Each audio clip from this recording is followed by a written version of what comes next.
Love this podcast? Support it and sponsor today. Simply head to ozcastnetwork.com for details. The Word docs acknowledge that we are meeting today on the lands of the Kaurna people, and we recognise elders past and present. These lands have never been ceded.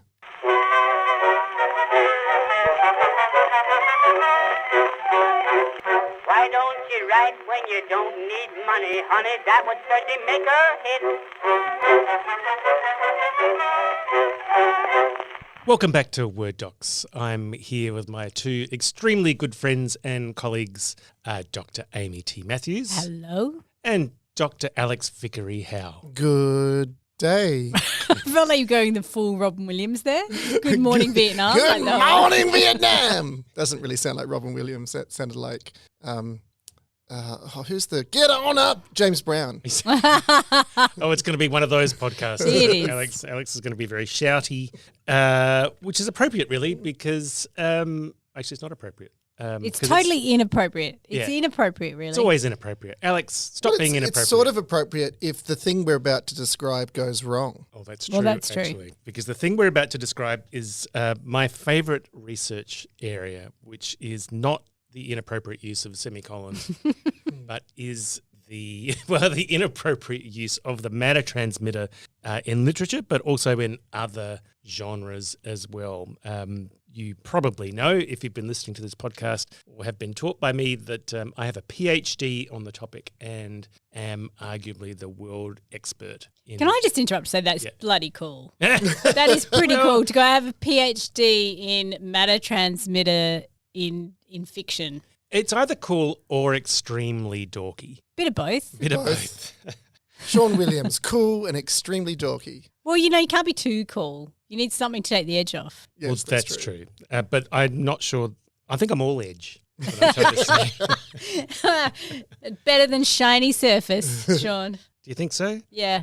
We don't like those surface people. The plastic people, as We Frank like Zappa to used go, to call them. yeah, we like to go into depth. Into depth. Well, let's go deep into the depths of the metatransmitter, the DMAT, the teleporter, well, perhaps I should start off by saying what a Yeah, give us a potted history. What is this thing? Well, a metatransmitter is basically a Star Trek transporter. So beam me up, Scotty. That's one of those really, really famous phrases like "play it again, Sam" and others that weren't actually in the shows that they're Luke, I am referencing. your father. Never said. That's another one as well. Yeah. So the idea being that you step into some kind of apparatus.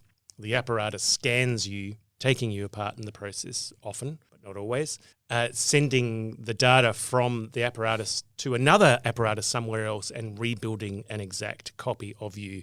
And they've done this with the beam of light, haven't they? What they've done is, so if you look up teleportation on the internet these days, like the number one use of the term by a very, very large margin is to it's the term that quantum researchers use to talk about quantum teleportation, which is sending the information of a particle from one place to another, not actually sending the particle itself, but sending the information from one particle to another. And you might ask, what's the difference? Aren't you effectively sending the particle? And you kind of are, but you kind of aren't. That worries me. That's I where have it to gets say, it frightening. worries me. Yeah, I'm out at this point. Yeah, I don't want to be transported if it's not going to be me at the other end. Yeah, well, it's really Ship of Theseus territory, isn't it? It's a fascinating philosophical conundrum. The idea that if you step into one of these booths and an identical copy of you is created somewhere else that thinks it's you and is atomically the same as you, why isn't it still you? But you die. But The you're first still you alive dies. somewhere else. Yeah, it's weird. Have you guys seen, sorry, spoiler alert to anyone listening, but have you seen The Prestige? Yes, I was Yes. thinking of... Yeah, the Christopher Nolan with Hugh Jackman and what's his name? Christian Bale. Christian Bale. Christian Bale, But the yes. interesting thing about that, and this is my little piece of homework, little tiny shard of homework. Everyone, pay attention. Yeah, this is it. This is as good as it ever gets. David Bowie plays Tesla. Tesla in Tesla. that film, and we know that Tesla did not invent a real teleportation That we know of. device, Could have. but was trying to or believed he could. David Bowie might have done it. I can totally absolutely. believe There's that. totally multiple clones of David Bowie out there. still around. Tesla was trying to do all sorts of crazy things, and one of them was to broadcast power across the airwaves, and he was also inventing a death ray.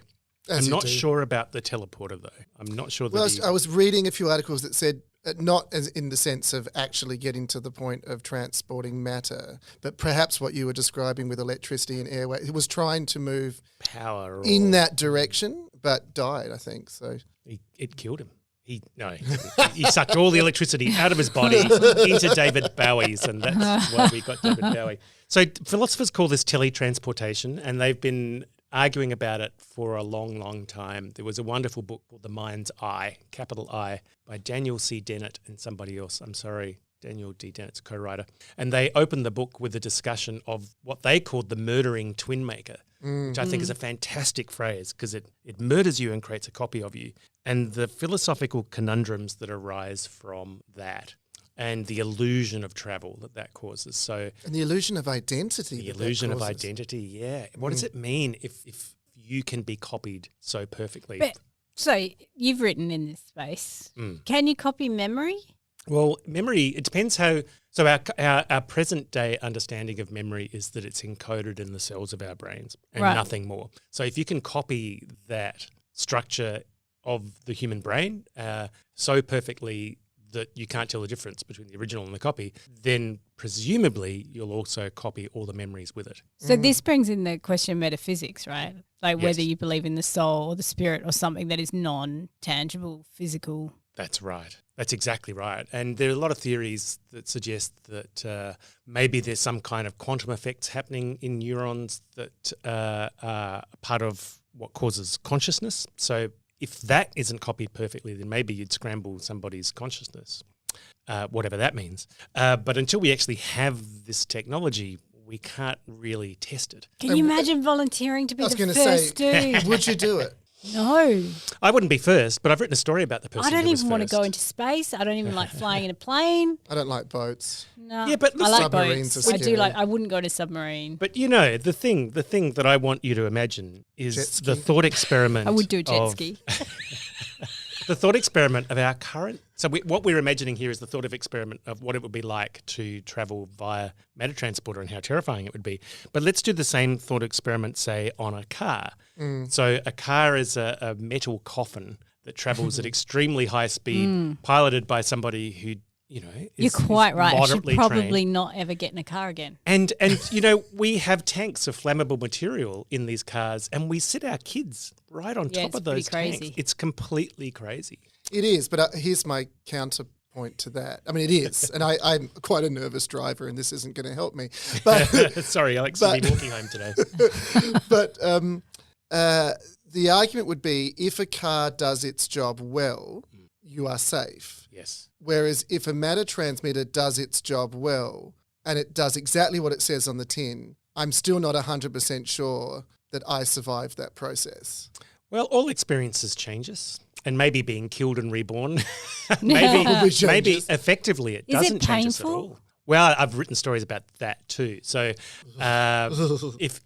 if the scanning process is destructive, then one assumes there's a searing, white-hot, burning flash. Or would it be so fast that you wouldn't feel it? Well, hopefully. So, okay, I've got to bring – inevitably I was going to bring up what Sean knows I'm going to bring that's up. right. Star Trek, the motion picture. Now, I get that if I was on a planet full of Klingons, maybe I'd go the matter transmitter because I'm going to die anyway. So a copy of me may as well survive. But Star Trek, the motion picture has a scene where it goes wrong and it is horrific. It's in Galaxy Quest too. That's Yeah, right. but it's comedic and well, borderline comedic. But in Star Trek, and I went down this spiral last year where I just kept watching it because I was fascinated by it. And one night I watched it like 6 times in a row and went, Alex, Wow. get to sleep. You're clearly unwell. But it my understanding is that, and there's probably going to be a Trekkie listening who says, Alex, this is wrong, but the Starship Enterprise is being refurbished. Yes.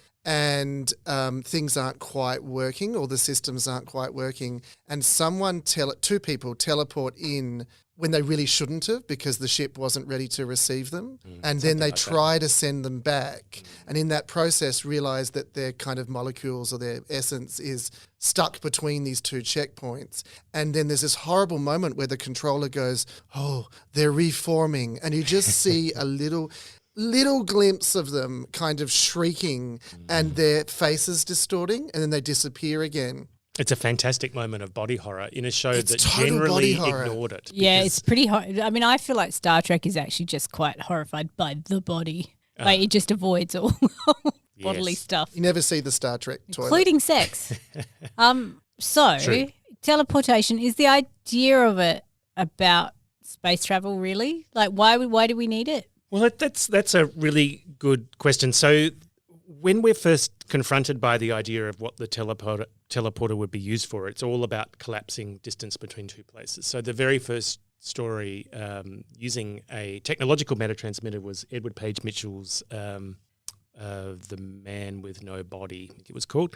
And it was about a scientist who invented this machine that was going to collapse the distance across the Atlantic, so you could go from America to England like in an instant. And then other versions of the transporter, like the Fly, it's all about about getting rid of cars and planes and so on and so forth. And then the Star Trek version is just getting from orbit to the surface of the planet. And then there are versions of getting around the universe using these things. And that's sort of the core basic idea. But other writers and thinkers have used it for really more interesting ideas as well. So does anyone use it for time travel? Yes. Who's the guy who wrote the Jurassic Park book? Michael Michael Crichton. Crichton. Crichton. He has a book about going back in time, and I've forgotten what it's called. Because there's Time those something. theories about. I've always talk about this at home, and they laugh at me. But like time being like a map, Yes. and that you could fold it the way you're talking about folding space. Yes. Well, and this is the thing then, because I would think if your goal is to travel between two set points, whether time or space, aren't you better off somehow creating a doorway, portal, hole between those 2 points than you are physically breaking yourself down? If that's possible. If that's Yeah. possible. Yeah. So if you are teleporting, you are traveling forward quite a jump in space, right? If you're traveling light years. Yes, that could be huge. But and then you're also traveling in time too, assuming you can't break the speed. Yeah, limit, exactly. the speed of light. Yes, I mean these are really fascinating. We're getting off questions. literature here. Sorry, No, Sean. that's okay. And We're going to invent a machine. Can we talk about physics here, Sean, for a minute? not my speciality, although I obviously researched it, because one of the fascinating things about metatransmitter, I think, is that all the people who write about it in the last 150 years have all used the prevailing technologies of the day and the prevailing theories of matter of the day to make it sound like it would make sense. So Edward Page Mitchell's story uses the telegraph and the early atomic theory that was existing back then. Arthur C. Clarke, his first story was a metatransmitter story. And he used television and quantum theory. And so as this idea moves through our creators and through time, culturally, all this stuff is appropriated to make it make sense. And these days, it's like quantum theory and the internet. But the next generation, the generation after that, they'll have their own kind of theories that they'll use to make it make sense. Because this will happen for a long time, because the technology required to make this a real thing is a long way off. Even though it's basically 3D scanning, 3D printing, and information transmission. They're all printers, technologies that we have now, but the scale is so huge to recreate just a single human's head and move it across the room would take longer than the lifespan of the universe because our data transmission speeds are so slow. So one thing I find really interesting is, so obviously this is kind of getting into science fiction, but also, different speculative fictions, is the intersection between like technology and science and philosophy that you're really talking about. Like, is that what interests you? Is that how you come to it? Or do you come to it from a story perspective going, this would be cool? Or is it a mixture of both? It's a mixture of so many things. So I'm interested in the science, although the science is always preposterous, but I'm really interested in the philosophy. And I think science fiction is a genre that quite often, some would say inevitably, examines the human and what it means to have an identity and how that identity Where can the be outer permeable. limits of it are. Yeah, that's right. And the matter transmitter, one of the arguments in my thesis is that when the matter transmitter is used properly, it inevitably challenges identity because you start to confront head-on questions of, am I the same person at this end of the transmitter end as I was at the receiver? Because you can do things like, well, what if it's not destructive scanning? Or what if somebody copies your pattern and creates two of you? Are you both real? Are you both authentic? Do you both have the same identity? Do you immediately start to diverge if you're both kept alive? So these seem like questions because your PhD was a creative writing PhD. Yes. And so the Twin Maker books, are they the books that came out of the PhD? Yeah, the first book, Twin Maker Jump, was the story that I drafted for my PhD, and then I performed a mutation on that manuscript to make it the version that was submitted for my PhD. So I think that's one of the cool things about the matter transmitter is that it also inevitably comes down to body horror and mutation as well. Yeah. So as well as mutation of the identity, mutation of form, of text, of the body. I mean, The Fly is such a great example of matter transmitter body horror. I'm thinking of both Spaceballs versions. too. Spaceballs as well. It just comes up over and over again. That moment in Star Trek, the matter transmitter fundamentally challenges so many things that we take for granted. So space and time, our identity, our physical bodies, but it also attacks the economy. It attacks money. It attacks notions of ownership. So if I cooked a perfect roast lamb dinner and then scanned it, then I could copy it forever. And so what does that mean for chefs? What does that mean for the lamb? What does that mean for restaurants? So on and so forth. You know, it's a very powerful. I think it's the greatest science fictional idea ever, but it's not often viewed that way or used that way. Yeah, it's interesting as you're talking as well. This is a slight sidestep. Sorry, thinking about how science fiction, like crime, is kind of in some ways very rational, and like philosophy is like operating at the intellectual level. But then what you've got with both crime and science fiction is this intrusion of horror, of the of like identity collapse. Yes. Of the fear of the irrational, of the unknown, of the limits of humans being able to comprehend things. And you've got those two tensions are kind of really behind how that genre is working, I think. Yes. My second novel, The Resurrected Man, was definitely in this space. So it's about a serial killer who operates in a world where matter transmitters are common. Oh, that's such a good idea. And what they do is they find somebody who's traveling from A to B. They make a copy of that person and recreate them at sea and kill them at sea. Wow. And so there's been a murder, but the murdered person is still alive. So he gets to enjoy the killing. Yeah. So Without- and legally. So I was really interested in the legal question here That's as well. interesting. So is there a crime that needs to be solved? And then if you've identified the person who is responsible for this, what if they created a copy that did the murders, but they didn't themselves? So who is guilty in this case? Are they both guilty? So I had so much fun with that story because there's the body horror, because there's the philosophy, because there's legal stuff, because there's science and technology. So you said that was your second book. What year was that out? 98. So you've been really looking at matter transmitters your whole career. Oh, my very first short story that I ever wrote. Really? In 1989 was a matter transmitter story. What was it called? The Ghost in the Machine, which is like the dumbest title ever. But it had an idea. So the and this was a body horror kind of. It was a horror story about a scientist who invented a matter transmitter and went through it several times himself as a test subject, and his body wasn't mutated at all. But because he killed himself every time he went through the machine, he started being haunted by his own ghosts. Oh, that's a cool idea. And it drove him insane. Wow. And so that story was never published, but I noticed in a China You should Mieville dig that novel. out. It's not very good. But China Mieville had the same idea in a novel by him several years later, and I was very excited to see that idea in print because it meant that I could cite it in my PhD. So Everything comes full circle. that's right. And I've written probably about 12 or 15 novels that have matter transmitters in them, and about 40 or 50 short stories. Wow. So, and I haven't run out of ideas for short stories. And I sort of figure I kind of don't want to be the only person who writes in this space. I want lots of people to have fun in this space, not just because I can cite them, because I love to read them. So if you're listening to this, go and write one So for if me. you were to give us some recommendations for books to read that are in this space, or films or TV shows, have you got a few that you'd throw at us? That's That's a question I'm not prepared for. Because the problem is, it's like when people say, Spaceballs, that's because right. they will, like, give me a recommendation. It's like, oh my God, there's too much. Like, where do you even start? Yeah, I mean, I would recommend Rogue Moon by Aldous Budrus, which was nominated for the Hugo Award, I think, in 1960. It's an old story, old novel, but it's still a really wonderful story about... in fact, I think the people who made Mad Men should make a movie out of this because it's very much a movie about the 60s as well.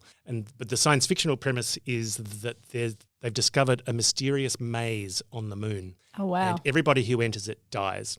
But they're determined to know more about it. So they hire this guy with a death wish on Earth, and they use a massive matter transmitter machine to create copies of him. And while the two copies exist, they're psychically linked. So there's a few ideas going on here. So they create a copy of him at the maze. He enters the maze, and the copy on Earth is able to tell what's happening with the copy in the maze. Wow. And so he goes in, gets killed. They make another copy. He goes in a little bit So further, does the gets one killed. still alive, Yeah. does he experience the trauma of death? Yes, he does over and over And does it over. get rid of the death wish? No, it does not. It's an absolutely amazing story and a fantastic story about identity and mortality. That's a great read. Oh, it's a terrific I will go read that. book. I've probably maybe I can phrase the question better for you. What about was there a gateway matter transmitted drug Gateway for you? drug. Like, was it watching Doctor Who? What was the thing that got you, like, when you, because as a writer, you can look at your work and you can see traces of your first loves. You can see absolutely. the books or the movies that were just like obsessed you as a kid. What was your gateway into the matter transmitter? The first time I ever really noticed the idea was when I was living in Darwin in the late 70s, late at night. I don't know what we were doing up this late. We were watching TV and The Fly came on, the old 1950s version of The Fly. It's still chilling. It's and chilling. horrible. And it struck me from the opening scene because we have the horrible hydraulic press scene, which is so horrific and horrible for an old film. But the story itself is brilliant. Those who don't know the story, it's about a man testing his own matter transmitter and he gets in with a fly and they become mixed up. Later remade fantastically in the 80s as well. And I loved that, but it connected with Doctor Who as well.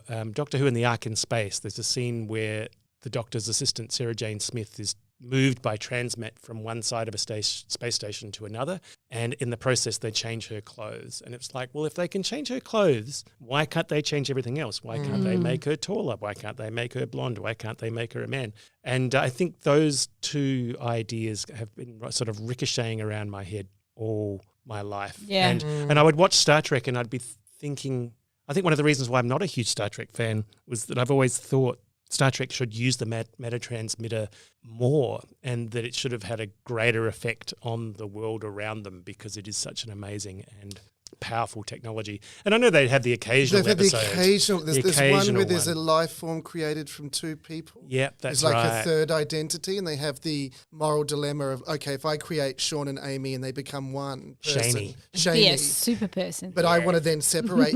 I want to separate Shamey to save Sean and Amy. It'd be Shame and But Orny. in the oh God! But in the process, I'm killing that third person. Yeah, So that's what's my right. moral duty then? Yeah, that's to the right. to the two people you were, or to the amalgamated person that's created from that who wants to live. I mean, the questions are like endless, and you brought up some ideas before, Sean, where I was thinking about life. Like, you're really talking about what are the limits with the murderer who was killing people.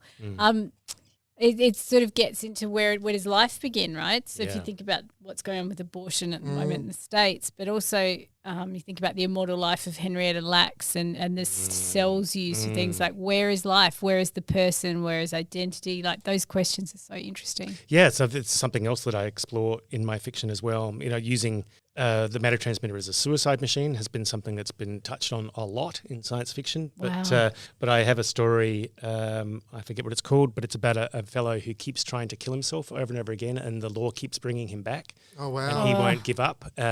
And I have another story about a pregnant woman. Could you imagine? There's so many opportunities for interesting body horror and strangeness. And again, the law. So we don't let pregnant women travel on planes after a certain point. So maybe it's the same with metatransmitters. Also, can I just say, we've all used technology. Oh, right? of course. Yeah. Things break all the time. Yeah. How often does your dishwasher break, or your air conditioning, or your car? You were talking about cars before. What happens when things go slightly screwy with your matter transmitter? Well, I mean, could it be worse than it is with cars? I mean, cars are one of the biggest killers worldwide, and particularly if you count in air pollution and so on and so forth. Maybe we'd learn to accept that from matter transmitters. Maybe there'd be a certain percentage of the time, like a car, like a plane. I'm still thinking of Spaceballs when I'm looking at my ass. How am I looking at my ass? But there would be. I think that's the thing in Star Trek is they kind of go, well, this is fair, because immediately after that scene, they tease someone for not wanting to use it. Yeah. So well, let's face it, being on a spaceship's already pretty bad. It's already pretty dangerous. But there is that thing of we might read about a horrific accident, but we'll still get on the plane. Yeah, absolutely. We'll get so used to it though. And that's 6 generations from now, maybe kids will be going, what? Used to drive around in death traps on wheels when now we can just go somewhere instantly. What about driverless cars? How do we feel about that? And how would the next generation feel about that? Yeah. Because there's 2 schools of thought there. One would be, I can't believe you did this yourself. That was so dangerous. Versus, I can't believe we're not doing this ourselves. We're leaving it to an AI. And, different generations would have a different relationship with that question. One of the really interesting things, I mean, I've probably said that about 5 times this podcast. I think everything about matter transmitters is really interesting. But when you compare it to the spaceship, a spaceship is a means of getting from A to B, but it's also a means of moving with home around you. So if you get onto a spaceship and travel somewhere, you're taking your environment with you. I could have succulents on a spaceship. Yeah, absolutely you could. And I could fill it up with chocolate. What happens if you take your succulent in your matter transmitter? Oh, well, that's a whole different horror story.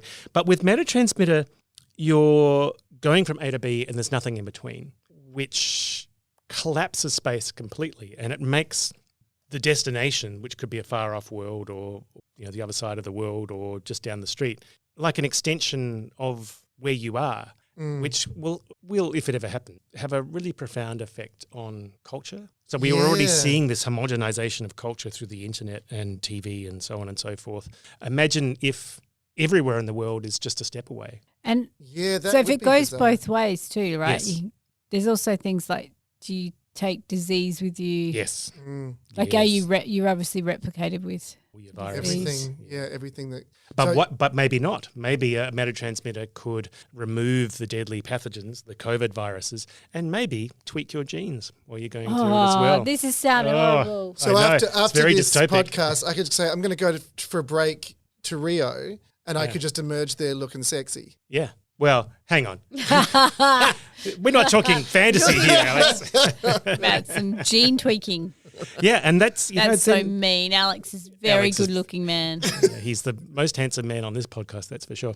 I'm just jealous. I'm uncomfortable with both of those extremes. I'm in between. But thank you. You're all right. How about that? That's all right. You're all right, Alex. Yeah, the beard's looking good on you, Alex. No, I've got the beard's looking pretty the leftover feral. fake blood. Amazing. Yeah. That times it because yesterday was Halloween. Yes. Hurrah. And what else was it, Amy? Are you comfortable sharing? Oh, well, you did it last year. Happy birthday to Amy. Thank you. Amy's spooky birthday. Amy getting older. Oh, I'm glad. I'm glad I'm getting older. The alternative is terrible. What's the alternative? Getting into a matter transmitter and being made matter young. transmitter's making you younger. Look, I am a late adopter of all technologies. So I will continue to be a late adopter. I'm a cautious person. It's a great image, like that Sean and I are just zipping across to Paris and you're like, I'll be there in a week. I'll be there in a few days. I had a story. One of my little flash fiction pieces is about a creepy guy who has a hack in his matter transmitter that makes his girlfriend skinnier by every time she goes through, it reduces the fats in her body by 10%. Until she suffers brain death because, of course, there are fats in the brain. And without the fats in the brain, you'll die. It's just awful. It's horrific. So a lot of these stories are urban myths because it's a great way to capture the horror and the awfulness of these kind of scenarios. And the awfulness of people. The awfulness of people. Because the technology is ultimately in service to the people. That's right. And people have dangerous thoughts sometimes. But they also have wonderful thoughts too. So with They matter do. transmitters, we could feed the world. We could get rid of all pollution. There's so many great things we could do with matter transmitters that I kind of hope on the balance of things that they do invent them one day, but I don't think I'll be around to see it. Long way off. It's hard to know because technology is kind of exponential, Sean, so you might be here. Maybe. It is the biggest engineering challenge facing science. And perhaps on that note, that's a good time to wrap up. Or do you want me to talk about matter transmitters for another 5 hours? I could feel totally like do we that. could do another episode because we barely even touched on your fiction. Oh, I think I talked enough about my fiction. I could do more. But that was fascinating. There's so much in there to unpick, really. Thank you guys for letting me rant about my favourite subject in the Anytime. whole world. I'm going to stay up at night thinking, I'm probably going to play Star Trek on repeat again. That scene just gets me. Here's a question for you, Alex and Amy. If you're worried about stepping into a matter transmitter and ceasing to exist and then being remade later the same and wondering if you are the same or not, think about that tonight when you're going to sleep and your consciousness shuts down and you cease to exist and you reignite again in the morning. Are you still the same person? It's like when you get a general anaesthetic. It's horrible. Yeah. Horrible. Yes. And you kind of come to not knowing where you are or who you are. Awful. When you pass out in the Japanese bathhouse. Yeah. That's a deep cut, Alex, but one of my favourites. Thank you all. Thank you, everybody. Thanks for listening and thanks for a great conversation. Happy transporting. Happy mutating. Happy dying and coming back to life. Happy evaporating. Happy Maybe reintegrating. Jesus Christ was just going through a DMAT. When he was resurrected, he was just travelling through time and space. Yeah, maybe. Maybe. Aren't we all travelling through time and space I'm right going now? forward every second of my life. This is how Amy starts a new religion. I would totally join Amyology. I think it would be shamey. Shaming. You can be our shaman, Alex. And on that note, Go to our website, shaman.org.amy. that probably actually exists. Yeah, I'm sure that is a thing. Catch you next time. Bye. Bye. Why don't you write when you don't need money? All your notes sound alike too much. All of them start with I love you, honey, but they end with the same old touch. Just for a change, send a nice loving letter and cut out that please remittance. Why don't you write when you don't need money, honey? That would certainly make a hit. Oh, jeez. Oh. Poor Alex. Oh, he's in the wars. He is in the wars, and I've packed up the chocolates. They're back in the box, but I can get them out again if you need it. It's all good. It's all good. It's all good. Spacey loves me. It's all good. Oh, that's not the right. That kind of What is it? worked. That's it. That's an appropriate sound effect for. Can you do that one and the applause at the same time? That's quite creepy. 'Cause that's creepy. That is quite creepy. It is actually. You could also do spooky crickets. Oh, yeah. That's good. That's actually quite good. It's like a late night creepiness. Attack of the spooky crickets. If we could do.